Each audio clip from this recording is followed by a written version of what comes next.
Olá, sejam muito bem-vindos ao Hoje News. Estamos recebendo aqui no nosso estúdio o Dr. Sérgio Crispim. Ele é um profissional no direito que luta pela justiça. Tudo bem, Dr. Sérgio? Tudo bem, Edna. Boa tarde. Mais uma vez eu aqui. Agradeço muito pela oportunidade. Gosto sempre de estar aqui debatendo esses assuntos. Espero que isso possa se repetir ainda mais, porque a simpatia de vocês aqui, a receptividade é sempre muito boa. Obrigada. E o papo hoje nós vamos falar sobre CPI. Dr. Sérgio, em quais linhas de investigação você crê que a CPI deve se aprofundar a partir de agora? Olha, pelo que verificamos aí no passo a passo das investigações, a gente percebe o seguinte: num primeiro momento teve-se aquela discussão se haveria ou se não haveria a instalação da CPI, e eu acredito que é constitucional a instalação, ela tinha que acontecer realmente, porque o requisito era apenas um número mínimo de assinantes, e isso foi obtido. O Supremo, apesar de criticado, eu acredito que sempre será adotando a posição A ou B, isso é de quem está nesse tipo de situação, mas ele foi correto. Na minha opinião, ele adotou os princípios constitucionais e o que diz a Constituição a respeito da instalação da CPI. Passada essa primeira fase, eu acredito que as investigações vão agora se aprofundar para o lado dos governadores. Houve, inclusive, uma negociação na data de ontem em que se previu o chamamento de alguns deles, não de todos, né? Foram apenas 9 de todos os 27, e com base em apurações que haviam sido feitas de suposto mau uso dos recursos que foram destinados a cada uma a cada um desses entes da federação, para justamente tratar, destinação para a saúde, para tratar da Covid. Doutor Sérgio, gostaria que você explicasse para os internautas qual é a diferença de uma pessoa que é testemunha na CPI e uma pessoa que é convidada. Bom, em princípio, nenhuma delas pode mentir, né? É um princípio legal, princípio de direito, que a pessoa, sendo ela convidada, sendo ela testemunha, ela deve ir lá para dizer a verdade, né? Jamais se ampararia a desonestidade intelectual.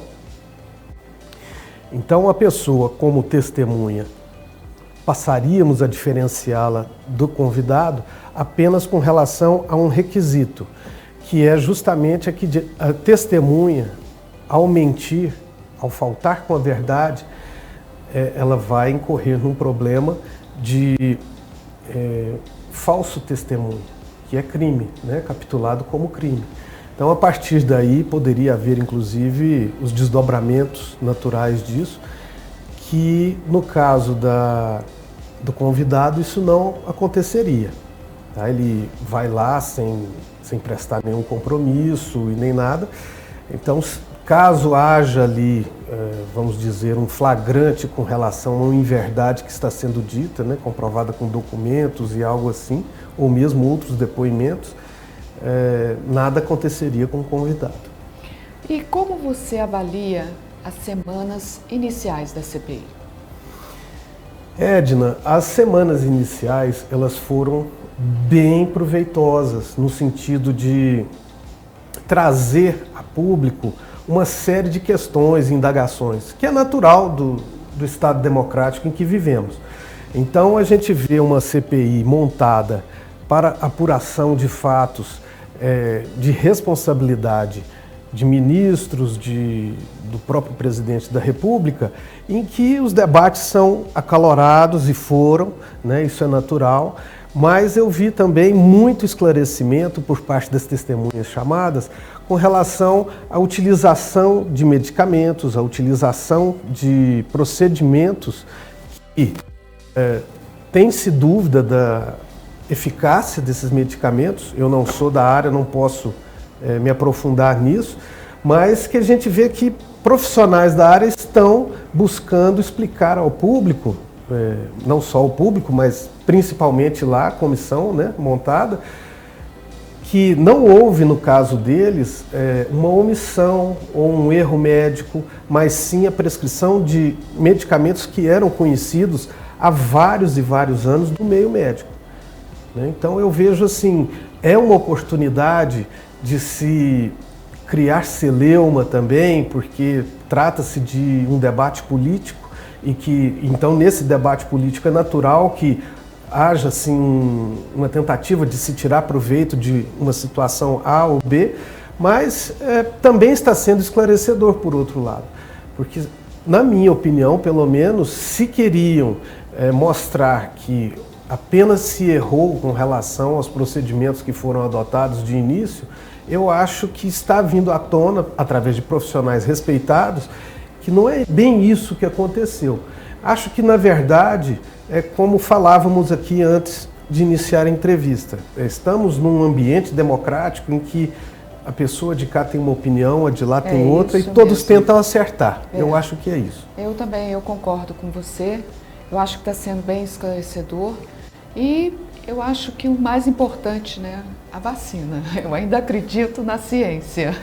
E a vacina, ela tem chegado aí cada vez mais. O Brasil hoje é o 4º país do mundo em vacinação. E problemas existem nesse procedimento, nesse ínterim. Fosse o atual governo, fosse outro, ninguém nunca viveu essa situação. Realmente. Qualquer um passaria por dificuldades nisso aí. E é natural querer o ganho político disso, porque A quer voltar ao poder ou vice-versa. Então, eu vejo que isso tudo é um debate democrático, essencialmente democrático, muito proveitoso e que devemos sair maiores disso tudo, com toda certeza. Eu acredito, doutor Sérgio. Pelo que foi dito nos depoimentos, qual a responsabilidade do presidente Bolsonaro na morte dos mais de 400 mil brasileiros? Eu vejo o seguinte, se a pandemia não tivesse chegado, talvez estivéssemos falando da morte de mais e mais pessoas pelo trânsito, pelos homicídios que acontecem aí pelo país afora, pela violência doméstica, né, que se busca combater no atual momento. Enfim, o assunto seria outro, mas infelizmente esse vírus veio e a pandemia está aí. A tendência das pessoas, Edna, na minha opinião, é sempre buscar um responsável. Isso. E esse responsável, qual é a figura que está mais na mira das pessoas hoje em dia do ponto de vista político? Eu acredito que seja o presidente da República, porque ele, afinal de contas, não mede palavras, né? Ele é muito verdadeiro no que ele diz e, com isso, ele incomoda muitas pessoas e, às vezes, ele fica até grosseiro, né? Isso é necessário que se diga. Então, talvez um pouco mais de temperança fosse bom nisso tudo. Mas falar assim que ele diretamente é o responsável pelas mortes, eu acho que é um exagero.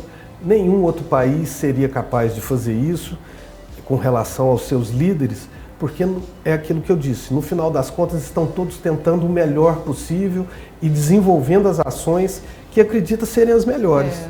Eu acredito que a CPI ela deveria não ser um palco, né, um palco político, mas sim trazer a verdade e a justiça, né, e que a justiça seja realmente, né, feita de uma forma justa. Justa. Né? Eu acredito que ao final da CPI, da espetacularização da coisa, sempre sai um lado proveitoso disso aí, que são os depoimentos testemunhais, que são os documentos ali juntados. Isso, de uma forma ou de outra, acaba contribuindo para que cheguemos à justiça, à responsabilização de A, B ou C.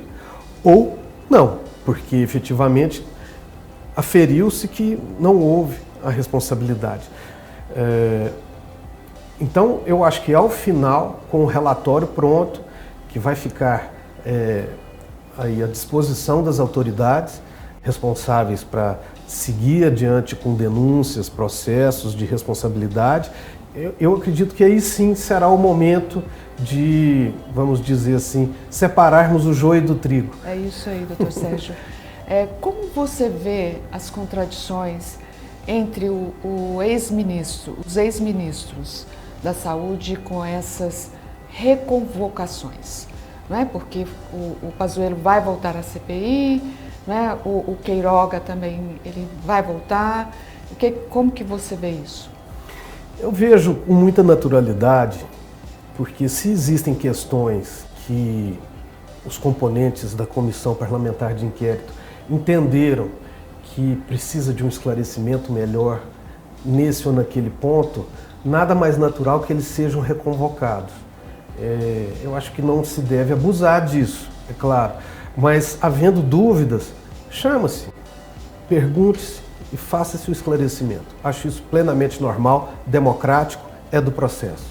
Muito obrigada, doutor Sérgio Crispim. O Jornal Hoje está sempre aberto para você aqui.